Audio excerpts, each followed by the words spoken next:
Many companies attempting AI governance for the first time start with a standalone compliance process owned by a single person or team. But the key to success, especially with lean teams, is to share the work of a group of experts and whenever possible, integrate and automate your program. I'm Anthony Prestia. I'm the VP of Privacy at TerraTrue, and I help privacy and security teams design and implement AI governance programs that work for their business. We're seeing two main challenges today. The first is already lean privacy and security teams are being asked to address AI risk without an increase in resources. The second is the shadow adoption of AI tools because business stakeholders either don't know your program exists or they intentionally avoid the burdensome standalone process that you've established. Today, we'll discuss some of the strategies we've seen work well across a variety of industries. But before we get into the tactical advice, the most important foundational principle to discuss is recognizing that AI governance is an interdisciplinary practice. We've seen myriad teams be given the mandate to figure out AI governance, but in the majority of cases, it's often going to the privacy team. But in almost all cases, it's just one team getting this work. This doesn't really work for a couple reasons. The first is that most privacy and security functions are already stretched thin. The second is that AI risks don't fit neatly into the responsibilities of just one function. One approach we've seen that's really successful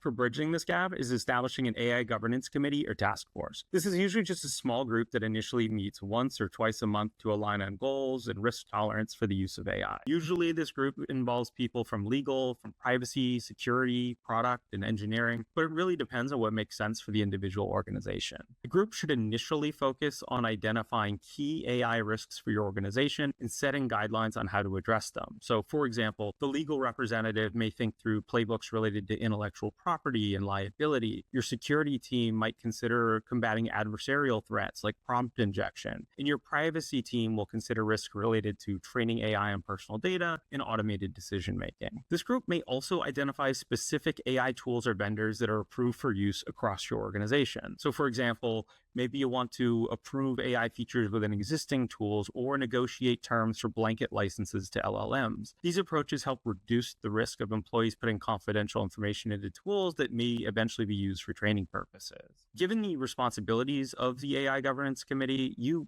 often want to start with your most senior folks in the groups I mentioned before. These people will lay the groundwork, and then over time, you can begin to transition to less senior deputies within those teams who can make decisions and operationalize the program from day to day. Eventually, the goal is for this team to meet less frequently. They should be coming together for one-off, high-risk situations or reevaluating your starting principles at a regular cadence, perhaps once a year or once a quarter. The key to addressing both paths starts with a visibility challenge, which is ensuring that materially new uses of AI are subject to review. In the case of product and feature development, that usually means integrating your AI governance program into existing processes. If you already have a privacy or security by design program with good adoption, consider implementing AI guidelines into those processes rather than starting an entirely new path. Privacy teams are likely already considering risks related to processing personal data and automated decision making. Perhaps evaluating algorithmic bias and transparency can become part of that review too. Security engineers are likely already looking for vulnerabilities in your software. Make sure prompt injection is on their list of risks to look out for. If you have product counsel reviewing features, that's even better. Equip them with the knowledge to identify and escalate AI risks to the appropriate teams. If there are gaps or pain points in your existing processes, this might be a good time to address them. The programs we see with the best adoption are the ones that meet the business stakeholders where they work, whether that means spending most of your day in Jira or product planning meetings, or using a tool like TerraTrue to integrate those processes and automatically triage risk. If you're starting from scratch and not sure where to begin, consider your risk profile in two tiers: regulatory risks and business risks. Regulatory risks are things like, are you processing sensitive data? Do you offer products or services to children? Are you operating in a highly regulated space like finance? If so, compliance with specific regulations should be top of mind. For business risks, you should look at the products, services, and data that if they were taken away would have the greatest impact on your bottom line. These may not be inherently high risk, but their impact on your business should elevate their importance. The goal is to identify your highest risk areas, find the people responsible for them,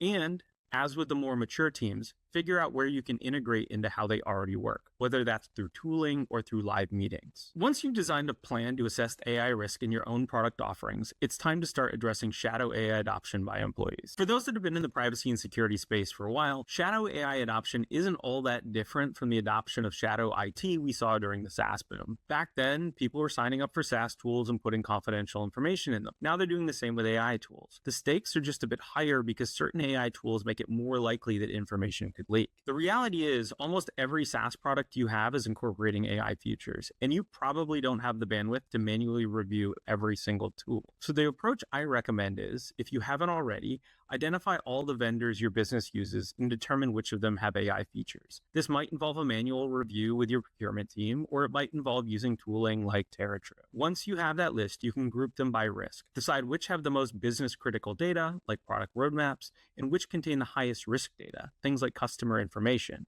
and start with those. Attempt to standardize your AI terms in a new addendum, and work on training your procurement team to distribute it to new and existing vendors. This should just become a natural byproduct of the overall procurement process, so you don't even have to think about it going forward. You should also consider negotiating blanket terms with providers that are commonly requested across the business, so employees have approved options and aren't going to go out and sign up for tools with click-through terms and consider putting customer data into them where it may end up being the source for training. There's also a network level piece to this. You should consider using tools that help you identify when people are using products and services they've signed up for personally and are on your approved list. This is one of the same strategies we used back during the shadow IT boom. One way we've seen AI adoption fail is when there's a mandate from on high to begin using specific AI tools or AI generally. What's most useful is to understand how people want to use AI, what goals they want to achieve, and then help them find the right vendors to do that, help negotiate the terms, and build approved pathways